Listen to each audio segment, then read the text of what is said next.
as history has shown that has not been that way.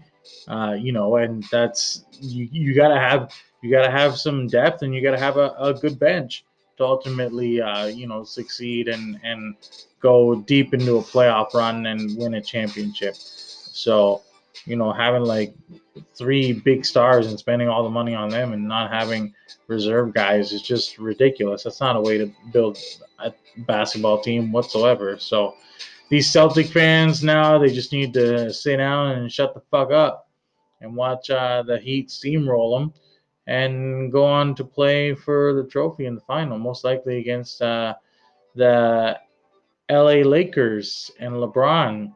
That's a brilliant segue because, shout out to the Lakers, man. They just came out in game one and just embarrassed the Nuggets and dummied them. Like, everybody was having a great night. All their guys, like Rondo, AD, Bron, KCP was hitting threes. Kuzma, everybody was getting involved. It was sick, man. Like, clearly these guys are on a mission, and they want that title. So big ups to them. Shout out to Bron and the Lakers. Looks like they're a lot of experts picked the Lakers, man, to win. And Denver is still a formidable opponent because you saw how they literally just picked apart the Clippers. But like, I don't think I think like honestly like the rest just like helped out Braun so much, and now he's literally a man on a mission. So I think the Lakers are gonna prove too much for the Nuggets.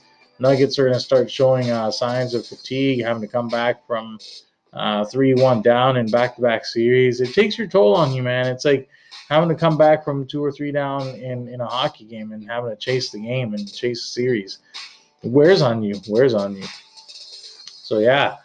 I think it's gonna be a Lakers Heat final, which would be crazy. Like LeBron against the team he won his first title with. Crazy stuff, man. This bubble's crazy, but you can't make this stuff up, man. You can't make this stuff up for real. Shout out to Tampa Bay also. They officially now booked their ticket to the Stanley Cup final against Dallas. I said 5 games, it went 6. Potato. Um, Everybody knew that Isles had no chance against Tampa, just the way that they steamrolled through Boston and avenged the loss, the sweep last year to the Blue Jackets. So they certainly come to their own, and I think it's going to be a pretty awesome Stanley Cup final now that Tampa's in it and Dallas. So it's going to be very entertaining, and I look forward to watching it. Definitely, I'll be keeping an eye on that. And let you guys know what I think about it as every game progresses and whatnot here.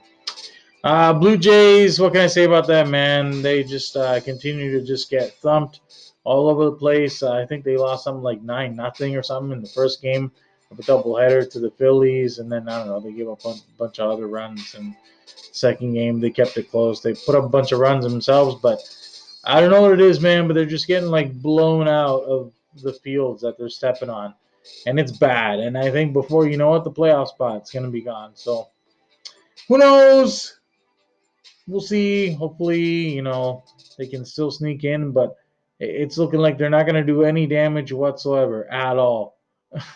They're just going to be mediocre, like I've been saying this whole year and dating back to the last 2 or 3 years, basically since the last ALCS run with Donaldson and Bautista and Encarnacion and all those OGs. So it is what it is.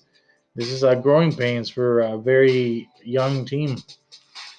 So if they don't get embarrassed anymore than they already have, but I just don't see how that's possible. I think that the more embarrassing thing about giving up all those runs like against the Yankees and the Phils, I guess, would be like as if they lost that playoff spot or whatever, and now they're firmly on the outside looking in. That would just be like the final nail in the coffin and just that utter embarrassment to the franchise. So, um, yeah, and that's pretty much it.